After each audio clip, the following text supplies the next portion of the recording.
प्यारे बच्चों नमस्कार। स्वागत करता हूं आप सभी बच्चों का आज के इस इम्पोर्टेंट क्लास में। तो कैसे हो आप सभी? मैं आशा करता हूं कि आप लोग बहुत अच्छे होंगे, स्वस्थ होंगे और आप सभी की पढ़ाई भी बहुत ही अच्छी चल रही होगी। तो बच्चों आज के इस क्लास में हम लेके आए हैं आपके लिए 12th क्लास के केमिस्ट्री का top 100 most important objective question, यानी कि परीक्षा में लड़ने वाला 100 ऑब्जेक्टिव इस क्लास में हम लोग करने वाले हैं। तो बच्चों आज के क्लास को बिल्कुल ध्यान से देखिएगा और आज के इस क्लास में दिए जाने वाले इन सारे प्रश्नों को आप लोग अच्छे से याद भी करते चलिएगा।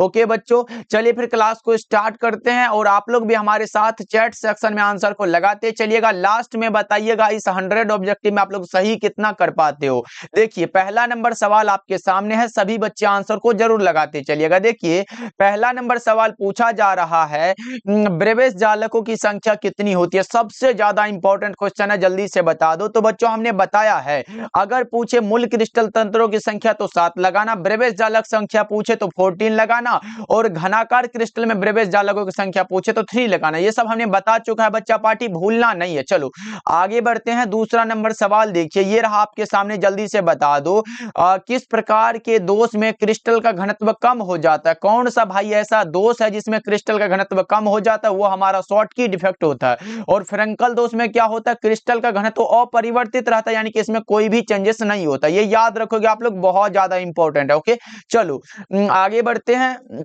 अगला नंबर सवाल पूछा जा रहा है, मूल क्रिस्टल तंत्रों की संख्या कितनी होती है? बहुत ज्यादा इंपॉर्टेंट क्वेश्चन है बच्चों, याद रखना मूल क्रिस्टल तंत्रों की संख्या 7 होती है। ओके चलो आगे बढ़ते हैं। अगला नंबर सवाल देखो, आज के क्लास में पूरे फिजिकल केमिस्ट्री से 100 ऑब्जेक्टिव होगा भाई, सब इंपॉर्टेंट क्वेश्चन है। देखो आणविक क्रिस्टल में कौन सा बल लगता है? आणविक क्रिस्टल में पूछा गया, आप लोगों से जल्दी से बता दो। आणविक क्रिस्टल में जो लगता है बच्चों वो वांडर वाल्स बल लगता है, इसलिए 4 का करेक्ट आंसर आप लोग बी को लगा सकते हो। चलो जी आगे बढ़ते हैं। अगला नंबर सवाल देखो, पांचवा नंबर सवाल है, कोरंडम किस प्रकार का क्रिस्टल है? ये सब इंपॉर्टेंट क्वेश्चन है भाई, इस प्रकार के प्रश्नों के आपके एग्जाम में पूछे जाने के चांसेस बहुत ज्यादा होते हैं। देखो कोरंडम की बात हो रहा है बच्चों, ये हमारा कोवेलेंट क्रिस्टल, यानी कि इसे हम लोग नेटवर्क क्रिस्टल भी कह सकते हैं, सहसंयोजक क्रिस्टल। अभी लगा लो, correct answer option number B हो जाएगा 5 का। ओके चलो आगे बढ़ते हैं। 6 नंबर सवाल देखिए आपके सामने, ये रहा प्रश्न, ग्रेफाइट विद्युत का सुचालक होता है क्योंकि इसके पास क्या होता है? क्योंकि इसके पास भाई मुक्त इलेक्ट्रॉन होता है। क्या होता है? मुक्त electron. Correct answer option number B हो जाएगा। चलो जी आगे बढ़ते हैं। अगला नंबर सवाल देखो पूछा जा रहा है, 7 नंबर सवाल है, पिंड केंद्रित घनाकार इकाई सेल में परमाणुओं की संख्या कितनी होती है? पिंड केंद्रित कहने का अर्थ है कि body centred unit cell, body centred यानी कि बीसीसी इकाई सेल में परमाणुओं की संख्या 2 होती है और कोऑर्डिनेशन नंबर बच्चा पार्टी कितनी होती है? कोऑर्डिनेशन नंबर 8 होती है। ये याद रख सकते हो बच्चों, बहुत ज्यादा इंपॉर्टेंट है। परमाणुओं की संख्या 2 लगाओ, बिल्कुल करेक्ट आंसर हो जाएगा बच्चा पार्टी। जितना भी मैं अलग से बताते जा रहा हूं उसको याद करते चलो, क्योंकि ऐसा वाला आ सकता है आपके एग्जाम में। चलो आगे बढ़ते हैं। अगला नंबर सवाल देखो, 8 नंबर सवाल पूछा जा रहा है, फलक केंद्रित इकाई सेल में परमाणुओं की संख्या कितनी होती है? एफसीसी में पूछा गया है, परमाणु की संख्या 4 होती है और एफसीसी में अगर कोऑर्डिनेशन नंबर पूछता तो 12 लगाते। कौन सा होगा बच्चों? Correct answer option number B होगा, क्योंकि हमसे पूछा गया था परमाणुओं की संख्या, इसलिए correct answer option number B हो जाएगा। चलो 9 नंबर सवाल आपके सामने है, बता दो बच्चा पार्टी, निम्न में से प्रति चुंबकीय कौन है? भाई ये डायमैग्नेटिक पूछा गया, जल यानी कि आपसे पूछा जा रहा है H2O प्रति चुंबकीय है क्या? सोडियम क्लोराइड यानी कि NaCl प्रतिचुंबकीय है या फिर बेंजीन C6H6 प्रतिचुंबकीय है, या इनमें से सभी हो जाएगा? कौन सा होगा? तो ये सारे के सारे प्रतिचुंबकीय है बच्चों। Correct answer option number D हो जाएगा 9 का। ओके चलो आगे बढ़ते हैं। अगला नंबर सवाल देखो, 10 नंबर सवाल पूछा जा रहा है, बीसीसी इकाई सेल में पैकिंग की प्रगुणता कितनी होती है? बीसीसी में पूछा गया बच्चा पार्टी, बहुत ज्यादा इंपॉर्टेंट है, पैकिंग की प्रगुणता, यानी कि इसमें भरा हुआ कितना होता है? तो बीसीसी में भरा हुआ होता है 68% और पैकिंग इफिशियंसी पूछे हमसे, वो हमारा 32% हो जाता है। ये याद रखोगे, खाली वाला स्पेस वाला 32% है और भरा हुआ 68% होता है। ओके बच्चों चलो आगे बढ़ते हैं। अगला नंबर सवाल देखो, 11 नंबर सवाल है, निम्नलिखित में कौन समदैशिक है? समदैशिक मतलब देखो बच्चों, ये समझने वाली बातें हैं, बहुत ज्यादा इंपॉर्टेंट। इसमें बहुत सारे बच्चे कंफ्यूज में चले जाते हैं। देखो, अगर आपसे पूछे यहाँ एक लिख लो क्रिस्टल, क्या लिखोगे बच्चा पार्टी? समझ लो, एक अच्छे से समझ लो भाई। एक लिख लो क्रिस्टल, उसके बाद लिख लो ओ क्रिस्टल। क्या लिखना है? ओ क्रिस्टल लिख लो। देखो, क्रिस्टल हमारा क्या होता है? क्रिस्टल हमारा दीर्घ पारासी होता है। क्या होता है? दीर्घ पारासी होता है। इसी के साथ साथ हमारा असमदैशिक होता है। क्या होता है? असमदैशिक, ये याद रख लो। उसके बाद हमारा अक्रिस्टल क्या होता है बच्चों? ये हमारा लघु परासी होता है। क्या होता है? यहाँ पे लिखो, बहुत ज्यादा इंपॉर्टेंट है बच्चा पार्टी। देखो, लघु परासी हमारा कौन होता है? ये हमारा अक्रिस्टल होता है। साथ में ये हमारा समदैशिक होता है। सम यहाँ पे लिखो, सम के साथ दैशिक। अब देखो यहाँ पे ऑब्जेक्टिव कैसे बनता है। देखो, यहाँ पे पूछा गया निम्नलिखित में कौन समदैशिक है? समदैशिक कौन होगा? समदैशिक और क्रिस्टल होगा। तो हीरा हमारा क्रिस्टल है, नहीं होगा। ग्रेफाइट क्रिस्टल है, नहीं होगा। क्वार्ट्ज भी क्रिस्टल है, लेकिन क्वार्ट्ज ग्लास हमारा और क्रिस्टल है। Correct answer option number D होगा। लेकिन बच्चों देख रहे हो, दीर्घ परासी पूछे, दीर्घ परासी क्रिस्टल होता है, जबकि लघु परासी और क्रिस्टल होता है। क्रिस्टल असमदैशिक होता है, जबकि क्रिस्टल समदैशिक होता है। ओके बच्चों, देखो क्रिस्टल है तो इसमें ओ लगा हुआ है, और ये वाला ओ यहां से चला गया इसमें, तो ये हमारा समदैशिक बचा। इतना ट्रिक के माध्यम से याद रख सकते हो बच्चा, ये बहुत ज्यादा इंपॉर्टेंट क्वेश्चन है। चलो आगे बढ़ते हैं। 12 नंबर सवाल देखो। अब हमारा सॉलिड स्टेट से एक भी ऐसा ऑब्जेक्ट नहीं होगा भाई, छूट जाएगा एग्जाम में। देखो, सदृश परमाणु वाले एक फलक केंद्रित घनाकार इकाई सेल में चतुष्फलक रिक्ति की संख्या कितनी होगी? अगर चतुष्फलक रिक्ति पूछे ब्रो 8 लगाना भाई। कौन सा होगा? ऑप्शन ए बिल्कुल सही आंसर हो जाएगा। 12 का ए लगा रहे हो क्या? चलो जी आगे बढ़ते हैं। अगला नंबर सवाल देखो, 13 नंबर सवाल पूछा जा रहा है, निम्नलिखित में कौन क्रिस्टल है? क्रिस्टल एकदम लगा दो ना। लोहा भी क्रिस्टल है, तांबा भी क्रिस्टल है, चीनी भी क्रिस्टल है। इनमें से सभी बिल्कुल सही आंसर ऑप्शन नंबर डी हो जाएगा। चलो आगे बढ़ते हैं बच्चा। अगला नंबर सवाल देखो, पूछा जा रहा है 14 नंबर सवाल है, निम्न में से कौन दीर्घ परासी होता है? दीर्घ परासी हमने क्या बताया? क्रिस्टल होता है। क्रिस्टल वाला correct answer option number A लगाओ। यहाँ तो सीधा सीधा आंसर दिया गया, करेक्ट आंसर आप लोग ए लगा सकते हो। चलो आगे बढ़ते हैं। 15 नंबर सवाल है, ग्रेफाइट क्या होता है? ग्रेफाइट हमारा क्या होता है? नेटवर्क क्रिस्टल होता है, जिसे हम लोग दूसरी भाषा में क्या कहते हैं भाई? सह संयोजक क्रिस्टल भी कहते हैं। सही जवाब ऑप्शन नंबर बी हो जाएगा। चलो आगे बढ़ते हैं। 16 नंबर सवाल है, आयनिक क्रिस्टल किसमें विलय होता है बच्चों? आयनिक क्रिस्टल जल में विलय होता है। Correct answer option number D होगा। याद रखोगे आप लोग, बहुत ज्यादा इंपॉर्टेंट क्वेश्चन है। चलो 17 नंबर सवाल है, सिलिकॉन में आर्सेनिक मिलाने की क्रिया को क्या कहते हैं? डोपिंग कहते हैं। सिलिकॉन में आर्सेनिक मिलाने की क्रिया को डोपिंग कहते हैं बच्चा पार्टी। करेक्ट आंसर बी हो जाएगा। क्लास को एकदम लाइक करते चलना भाई, तब पढ़ाने में बहुत मजा आ जाएगा। इसलिए सभी बच्चे एक बार क्लास को लाइक कर दो, जितने बच्चे जुड़े हुए हो सभी बच्चे एक बार क्लास के लाइक वाले बटन को जरूर दबा देना बच्चों। चलो आगे बढ़ते हैं। ये रहा आपके सामने, किसी क्रिस्टल के दो समांतर तलों के मिलर निर्देशांक कैसे होते हैं? समान होते हैं भाई। Correct answer option number A हो जाएगा 18 नंबर सवाल का जवाब। ओके चलो आगे बढ़ते हैं। अगला नंबर सवाल देखो, 19 नंबर सवाल है, किस प्रकार के क्रिस्टल में ब्रेबेस जालकों की संख्या सबसे अधिक होती है? ब्रेबेस जालकों की संख्या सबसे अधिक होती है ऑर्थोरोम्बिक में। किसमें बच्चों? ऑर्थोरोम्बिक में। Correct answer option number C हो जाएगा। चलो आगे बढ़ते हैं। अगला नंबर सवाल देखो, 20 नंबर सवाल है, NaCl क्रिस्टल की संरचना कैसी होती है? NaCl क्रिस्टल की संरचना देखो, यहाँ पे पूछे NaCl सोडियम क्लोराइड की पूछे तो आप लगाना FCC। अगर पूछे सीजियम क्लोराइड CSCl पूछे ना बच्चों, CSCl पूछे ना आपसे, तो आप लगाना BCC। अब देखो पूछा क्या गया, फलक केंद्रित में लगा लो, क्योंकि सोडियम क्लोराइड वाला आया है। करेक्ट आंसर बी हो जाएगा। देखो अब हमारा सॉलिड स्टेट हुआ खत्म। अब हमारा स्टार्ट होगा दूसरा चैप्टर, जिसका नाम क्या है भाई? विलियन वाला सॉल्यूशन। देखो दूसरा नंबर चैप्टर का नाम है विलियन। देखो विलियन के अनुसंख्यक गुणधर्म का उदाहरण क्या है? बहुत ज्यादा इंपॉर्टेंट क्वेश्चन, आपका गलत नहीं होना चाहिए भाई। मानो ये एग्जाम में ये प्रश्न आया हुआ है और आपका गलत हो जाएगा तो कैसा लगेगा? देखो हमने बताया था कि विलियन का अनुसंख्यक गुणधर्म वह है जो विलियन में उपस्थित विलय के कणों की संख्या पर निर्भर करता है। इसके लिए हमने 4 एग्जाम्पल बताया था, क्वथनांक का उन्नयन, हिमांक का अवनमन, प्रसरणी दाब और वाष्प दाब का अपेक्षिक अवनमन। यहाँ पे क्वथनांक उन्नयन दिया गया। करेक्ट आंसर सी हो जाएगा बच्चों। चलो आगे बढ़ते हैं। अगला नंबर सवाल का जवाब जल्दी से बता दो, प्रति केजी विलायक में घुले हुए विलय के मोलों की संख्या को क्या कहते हैं? प्रति केजी है भाई, मोल पर केजी दिया गया है, ये हमारा मोललता होता है। Correct answer option number B हो जाएगा। ओके, चलो आगे बढ़ते हैं। अगला नंबर सवाल देखो, 23 नंबर सवाल है, ये बहुत ज्यादा इंपॉर्टेंट है। किसी भी विलयन में विलय तथा विलायक के मोल प्रभाज का योगफल कितना होता है? 1 होता है। सही जवाब ऑप्शन बी होगा। 23 का बी लगा रहे हैं आप लोग, बहुत अच्छे। क्योंकि बच्चा पार्टी, इसके लिए आप लोग सूत्र जानते हो क्या? क्या जानते हो सर? n बटा में होता है n प्लस n होता है, प्लस में जो होता है बच्चों वो होता है n by n plus n, ये वाला होता है। अब बराबर में कितना होता है? बराबर में जो अगर यहां से निकालते हो वो हमारा हो जाएगा n प्लस n, अब बटा में कौन सा होगा? n plus n। यानी देख लो दोनों मिल रहा है, काट दोनों बराबर में एक हुआ, यही वाला पूछा गया बच्चों। Correct answer option number B होगा। याद रखोगे, बहुत ज्यादा इंपॉर्टेंट। देख रहे हो यहाँ पे विलय का मोल बटा में प्लस में विलायक का मोल दिया गया ना, दोनों का योग करते हमारा 1 होता है, इसीलिए इसको याद रखोगे, इंपॉर्टेंट है।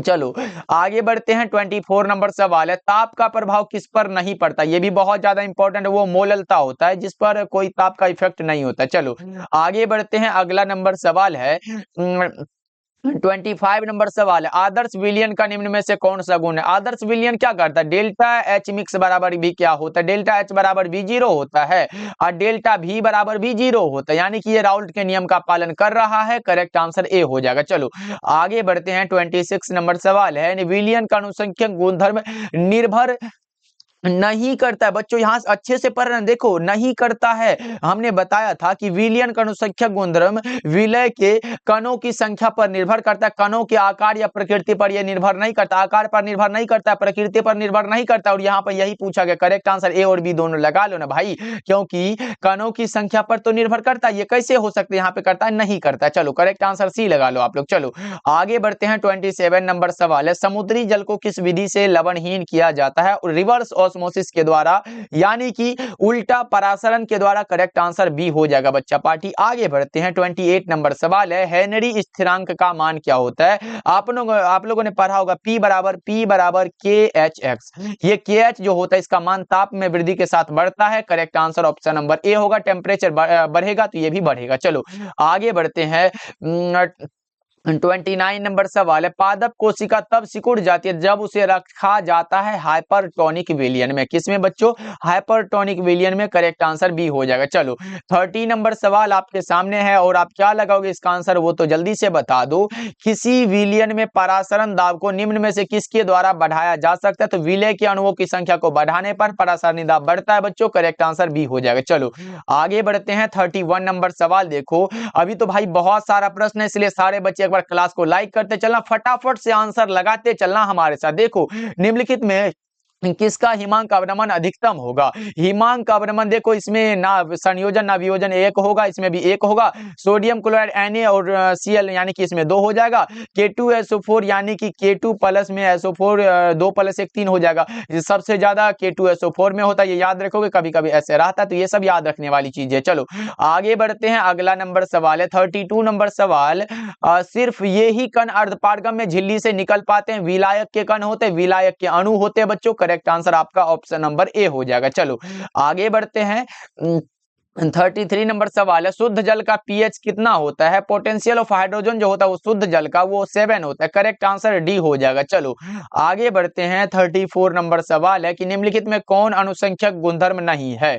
अनुसंख्यक गुणधर्म जो नहीं होता उसका नाम होता है प्रकाशीय क्रियाशीलता। Correct answer option number C हो जाएगा। चलो आगे बढ़ते हैं। 35 नंबर सवाल पूछा जा रहा है, पहाड़ों पर जल का क्वथनांक कम हो जाता है, क्योंकि क्यों होता है भाई ये बता दो, जल्दी से लगा दो आप लोग चैट सेक्शन में आंसर। वहां पर वायुमंडलीय दाब कम होता है इसीलिए। Correct answer option number A हो जाएगा। चलो आगे बढ़ते हैं। 36 नंबर सवाल पूछा जा रहा है, ये रहा आपके सामने, जल्दी से बता दो इसका आंसर। यदि 18 ग्राम ग्लूकोज को 1000 घोलक में घुलाया जाता है तो उस घोल को क्या कहते हैं? उस घोल को क्या कहेंगे? देखो इसको मोलल में कहते हैं बच्चा पार्टी, मोललता के लिए अगर पूछे ना, उसके लिए हमने क्या बताया था, W बटा में M गुना में 1000 बटा में V लगा देना, यही वाला फॉर्मूला देख रहे हो ना। W हमारा कितना 18 ग्राम दिया गया है ना, 18 ग्राम लिख लो। और ग्लूकोज का मोलर द्रव्यमान 180 होता है, 180 लिखो गुना में 1000। और देखो विलियन का आयतन 1000 हमारा कितना दिया गया, 1000 ये भी दिया गया, तो यहाँ पे निकाल लो। या अगर ग्राम में है तो किलो में बदलने के लिए 1000 से 1000 गया, तो हमारा 18 दहीन के 180 हुआ, 1 बटा में 10 हुआ, ऊपर करो तो 0.1 हुआ। ये भी मोलल में होगा, मोललता के लिए होता है बच्चों। Correct answer option number B हो जाएगा। चलो आगे बढ़ते हैं, अगला नंबर सवाल देखो, 37 नंबर सवाल है, CaNO3 में वांट ऑफ गुणांक कितना होगा, जल्दी से बता दो। 37 नंबर सवाल का जवाब कितना होगा, Ca 2 प्लस होगा, और प्लस में हमारा कौन सा होगा बच्चों, 2Na माइनस होता है। अब देखो 2 + 1 = 3, यानी कि वांट ऑफ गुणांक हमारा 3 हो जाएगा। करेक्ट आंसर सी होगा। चलो आगे बढ़ते हैं, 38 नंबर सवाल है कि निम्नलिखित में किसका क्वथनांक सबसे अधिकतम होगा। हमने बताया है आपके सामने ग्लूकोज आए, यूरिया आए, सुक्रोज आए, फ्रक्टोज आए, ये सब नहीं होता है भाई, NaCl लगा लो ना, क्योंकि इसमें 2 होगा, ये सब में 1 होता है। चलो आगे बढ़ते हैं, अगला नंबर सवाल 39 नंबर सवाल आपसे पूछा जा रहा है और बहुत ज्यादा इंपॉर्टेंट है। 2 नंबर में भी पूछा जाएगा, तो आप लोग लगा क्या होगे, किसी विलयन घटक का आंशिक दाब इसके मोल अंश के समानुपाती होता है, इसे हम लोग क्या कहेंगे, इसे क्या कहेंगे बच्चा पार्टी, जल्दी से बता दो। इसे कहते हैं राउल्ट का नियम। P बराबर आप लोगों ने पढ़ा होगा P0x, ये याद रख लो। 2 नंबर आपका मिल जाएगा। अगर पूछे राउल्ट का नियम लिखिए तो इतना लिख दोगे, किसी विलयन घटक का आंशिक दाब इसके मोल अंश के समानुपाती होता है, बस इतना को लिख दोगे, आपका काम हो जाएगा बच्चों। चलो आगे बढ़ते हैं, 40 नंबर सवाल है, गोताखोर ऑक्सीजन के साथ कौन सा गैस मिलाकर ले जाते हैं, वो हीलियम का गैस होता है बच्चों। Correct answer option number B हो जाएगा। क्लास को आप लोग लाइक करते चलना बच्चा पार्टी। अगला नंबर सवाल देखो, प्रबल वैद्युत अपघट्य का कौन सा उदाहरण होता है। प्रबल वैद्युत अपघट्य यानी कि जो जलीय विलयन में पूर्णतः आयनों में परिवर्तित हो जाता है, उसे हम लोग क्या कहते हैं, प्रबल वैद्युत अपघट्य कहते हैं। Na और Cl, यानी कि यही वाला correct answer option number C हो जाएगा। चलो आगे बढ़ते हैं, अगला नंबर सवाल देखो, 42 नंबर सवाल है, विशिष्ट चालकत्व की कौन सी इकाई है। इसे विशिष्ट चालकत्व को के द्वारा यानी कि कप्पा के द्वारा सूचित करते हैं बच्चों। 1/R/L/A होता है। यहां से अगर निकालो ना, 1/R का यानी कि प्रतिरोध का ओम होता है, ओम लिख लेते हैं, गुना में लंबाई का सेंटीमीटर लिख लो, बटा में एरिया का सेंटीमीटर स्क्वायर लिख लो। यहां से यहां एक गया, हमारा बचा 1/ओम इंटू में बचा 1/सेंटीमीटर। यहां से कर लो, ओम इनवर्स हो जाएगा और सेंटीमीटर इनवर्स हो जाएगा, यही वाला तो होगा। करेक्ट आंसर किस में दिया गया, करेक्ट आंसर बी हो जाएगा। ओके बच्चों, चलो आगे बढ़ते हैं, 43 नंबर सवाल है कि द्रवित NaCl के वैद्युत अपघटन से कैथोड पर क्या मुक्त होता है, सोडियम मुक्त होगा बच्चों।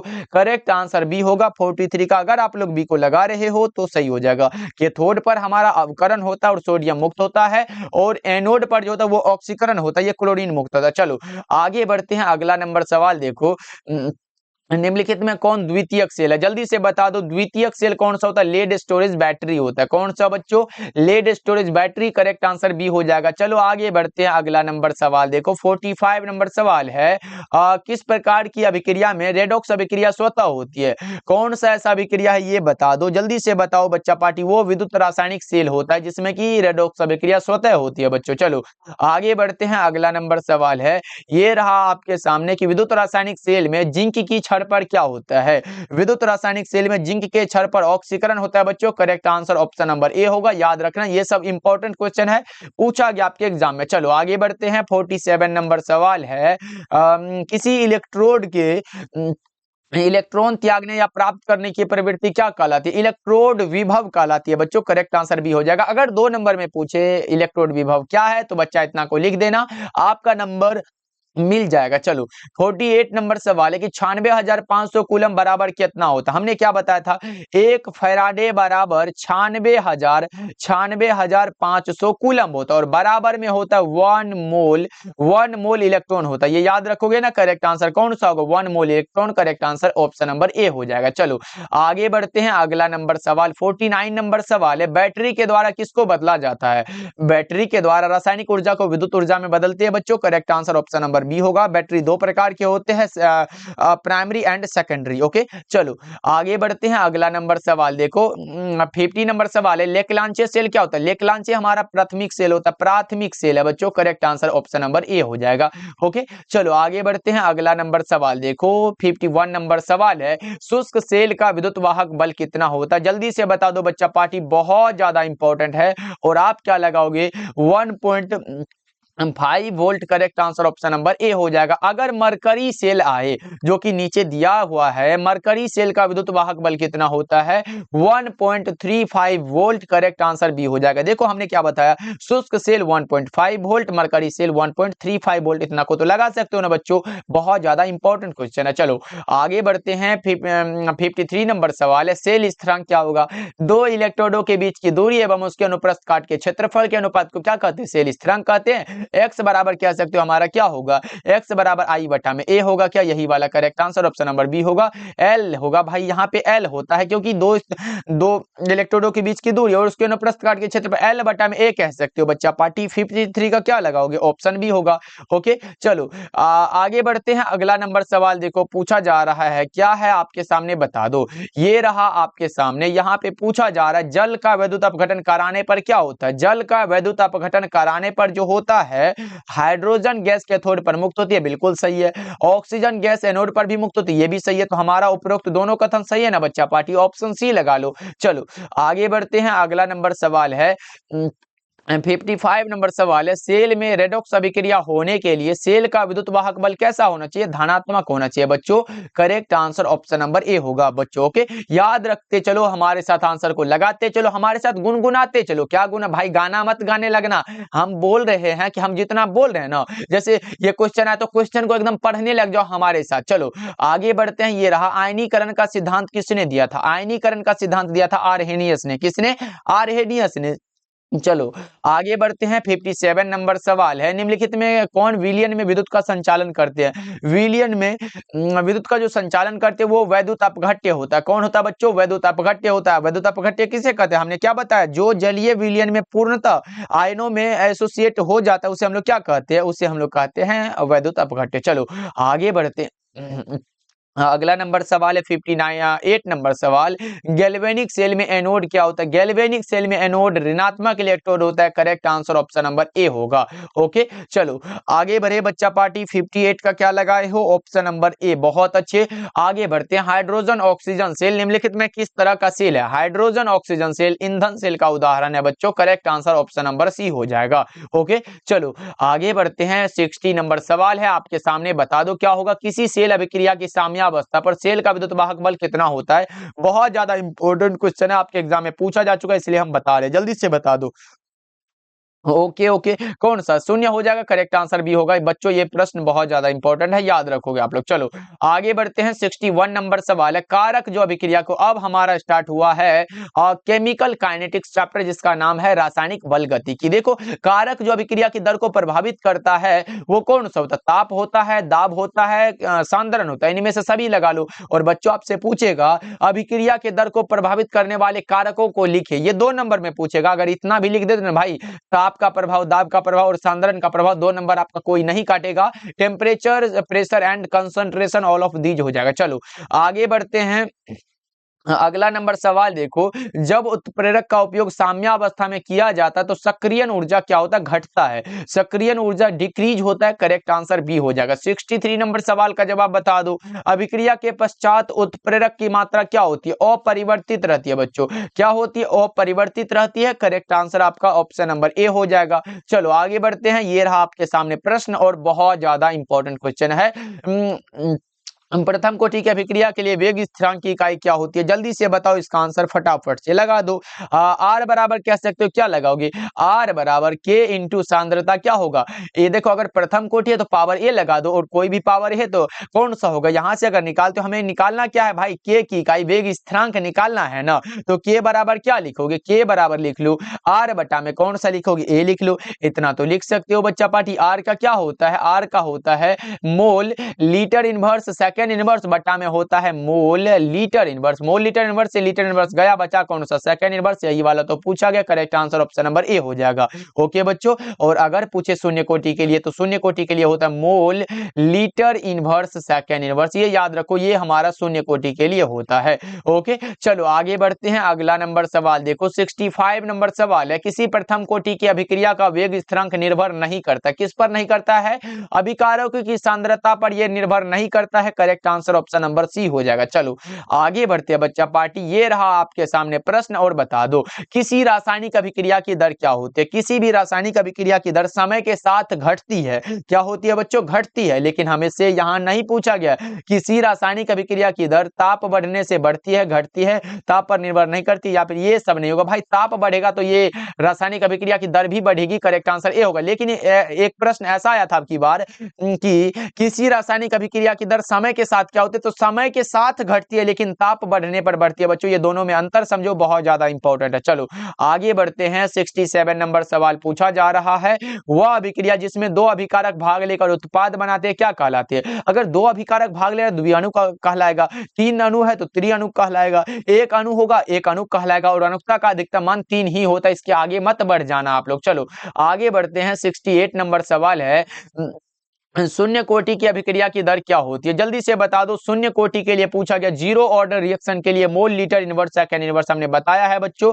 Correct answer option number B होगा 68 नंबर सवाल का जवाब। चलो आगे बढ़ते हैं। 69 नंबर सवाल का जवाब जल्दी से बता दो। ये रहा आपके सामने, जल्दी से बताओ बच्चा पार्टी, क्या होगा इसका करेक्ट आंसर? किसी अभिक्रिया में भाग लेने वाले अणुओं, परमाणुओं अथवा मूलकों की संख्या क्या कहलाती है? अनुसंख्यता या फिर अनुक्ता कहते हैं। Correct answer option number A हो जाएगा बच्चों। ये याद रखोगे, बहुत ज्यादा इंपॉर्टेंट है। अनुक्ता एक सैद्धांतिक मान होता है, अनुक्ता का अधिकतम मान 3 होता है। चलो आगे बढ़ते हैं। अगला नंबर सवाल 70 नंबर सवाल पूछा जा रहा है, किसी पदार्थ के प्रतिक्रिया करने का दर किस पर निर्भर करता है? बहुत ज्यादा इंपॉर्टेंट है। और आप क्या लगा रहे हो? सक्रिय भार पर। Correct answer option number D होगा। ये भी प्रश्न आपके एग्जाम को बड़े ही प्यारे लगते हैं, ये बार बार पूछ दिया जाता है बच्चों। चलो आगे बढ़ते हैं। 71 नंबर सवाल है, आज तो भाई आपका 5 चैप्टर एकदम कंप्लीट हो जाएगा, इसके बाहर भाई कुछ नहीं भी पढ़ोगे तो काम हो जाएगा। बस आपको ये सारा प्रश्न याद होना चाहिए। देखो किसी शून्य कोटि की अभिक्रिया की दर क्या होती है? किसी शून्य कोटि की अभिक्रिया की दर अगर शून्य कोटि है तो इसके लिए हमारा निश्चित होता है, क्योंकि हमने बताया है।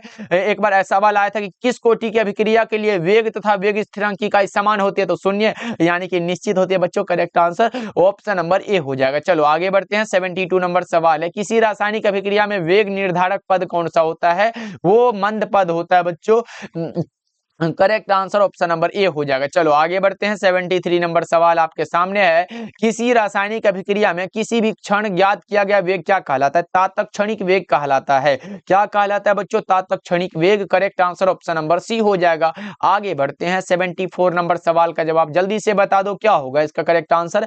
हैबर की विधि से अमोनिया के निर्माण में, देखो यहां से अमोनिया का निर्माण जो होता है वो किस विधि से होता है बच्चा पार्टी? हैबर विधि से।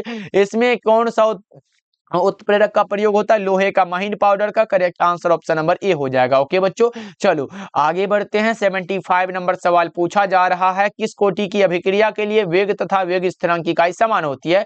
तो बच्चों हमने जस्ट बताया, क्या बताया था कि हमारा वेग जो होता है बच्चा पार्टी, कहां दिया गया वेग, ये जो होता है ये हमारा के जो होता है ये आर के समानुपाती होता है, क्योंकि के बराबर हम लिख सकते हैं आर इंटू क्या होता है बच्चों?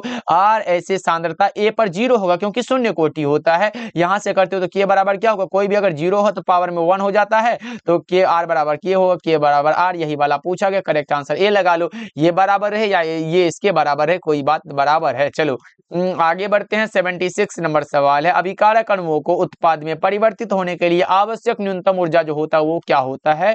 वो होता है एक्टिवेशन एनर्जी। क्या होता है बच्चों? सक्रियण ऊर्जा होता है। Correct answer option number C हो जाएगा। क्लास को आप लोग लाइक करते चलना, बस आप लोगों का ये है, क्लास को लाइक करते चलो। अगर हमें पता चलता है जितने बच्चे लाइक कर देते हो तो हमें ये आपके प्रेजेंटेशन का पता चलता है कि आप यहाँ उपस्थित हो, हमसे क्लास कर रहे हो। तो सभी बच्चे एक बार क्लास को लाइक कर लीजिएगा। किसी भी अभिक्रिया में उत्प्रेरक क्या करता है? अभिक्रिया के वेग को बढ़ाता भी है और घटाता भी है, इसीलिए करेक्ट आंसर कह सकते हो ऑप्शन नंबर सी हो जाएगा। ओके चलो जी आगे बढ़े बच्चा पार्टी। 78 नंबर सवाल आपके सामने है और पूछा जा रहा है, क्या है देखो, किसी अभिक्रिया का वेग इतना दिया गया कि a पर पावर 2 है और b पर पावर कुछ नहीं है, तो एक है इस अभिक्रिया की कोटि क्या होगी।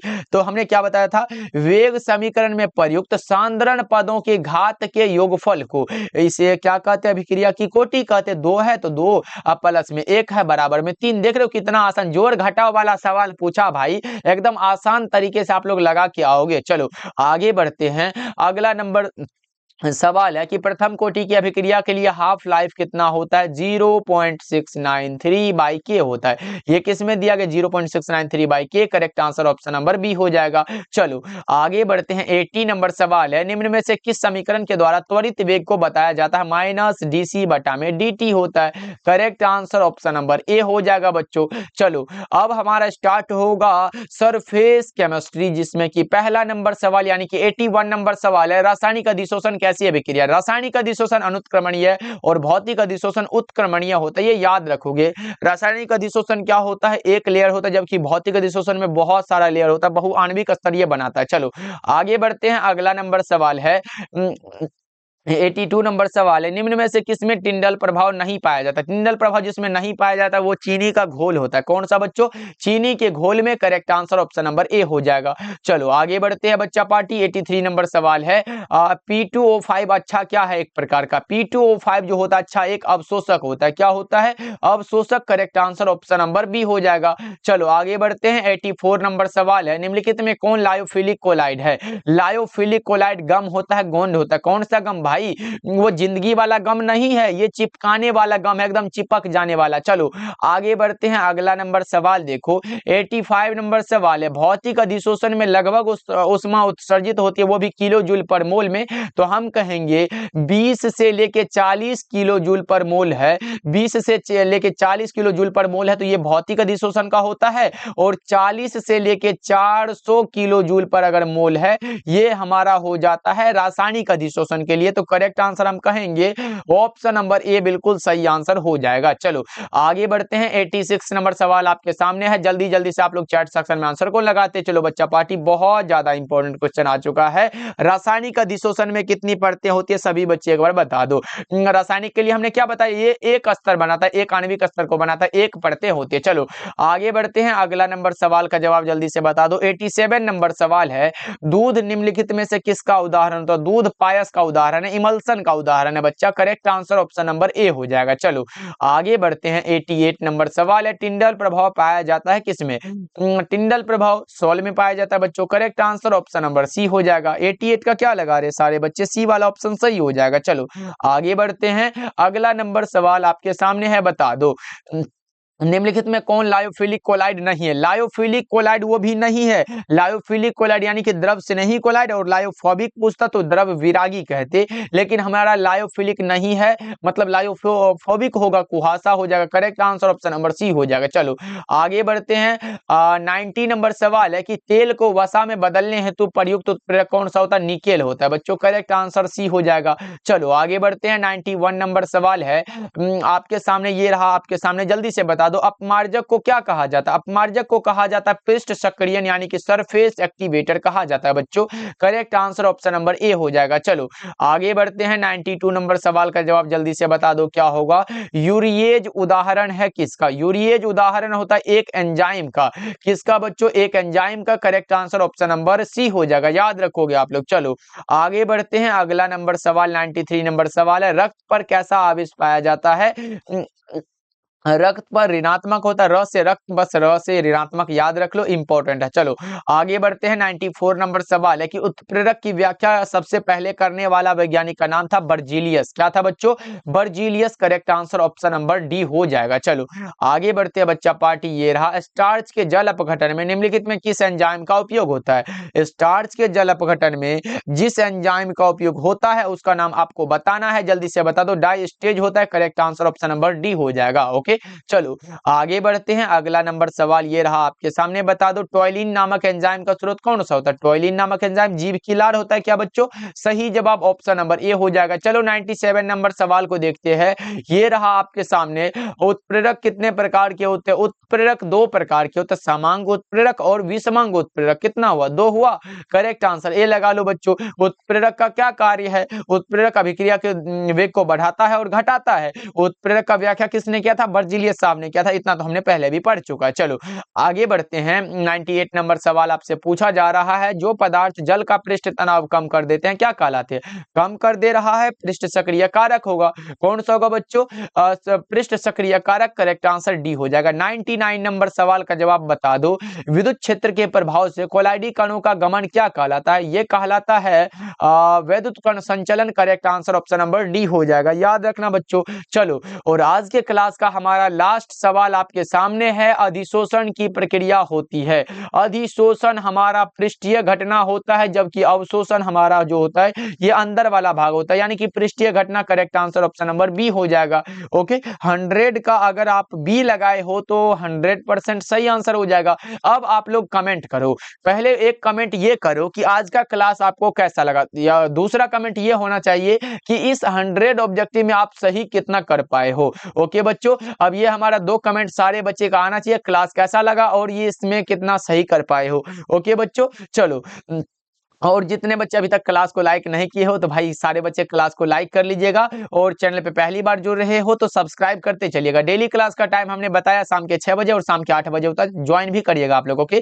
मिलते हैं फिर अगले क्लास में बच्चा पार्टी। और इंपॉर्टेंट बात ये एक है कि जितने बच्चे अभी तक सब्जेक्टिव का तैयारी किसी भी कारणवश नहीं कर पाए हैं, तो अब बच्चों हमने आपके लिए तैयार किया है सिर्फ फिजिक्स, केमिस्ट्री और बायोलॉजी में इंपॉर्टेंट क्वेश्चन वाला नोट्स, यानी कि उसमें उतना ही क्वेश्चन रहेगा जितना आपके एग्जाम में आ सकता है। 100% लड़ेगा भाई, क्योंकि पिछले वर्ष का भी ये हमारा गारंटी है और अब की बार भी गारंटी लेते हैं कि उसके बाहर नहीं आएगा। 50 से 60 क्वेश्चन हमारे द्वारा दिया जाएगा और उसका आंसर भी हम ही देंगे भाई। तो मात्र ये 199 में मिल रहा है। कॉल करिएगा 7070 82 1685 नंबर पे, और यहाँ पे लिख देना भाई नंबर, तो यहाँ पे लिखना पड़ेगा, बहुत इंपॉर्टेंट है सारा चीज। देखो यहाँ पे लिख रहे हैं 7070 82 1685 नंबर पे कॉल करिएगा, बोलिएगा सर हमें 199 वाला फिजिक्स, केमिस्ट्री, बायो का नोट्स चाहिए, आपको मिल जाएगा। इंग्लिश मीडियम के हो या फिर हिंदी मीडियम के, दोनों के लिए बनाया गया है। इंग्लिश मीडियम में फिजिक्स और केमिस्ट्री दिया जाता है और हिंदी मीडियम में फिजिक्स, केमिस्ट्री, बायोलॉजी तीनों मिलता है 199 में। कॉल करिएगा, मैसेज करिएगा, आपको दे दिया जाएगा बच्चों।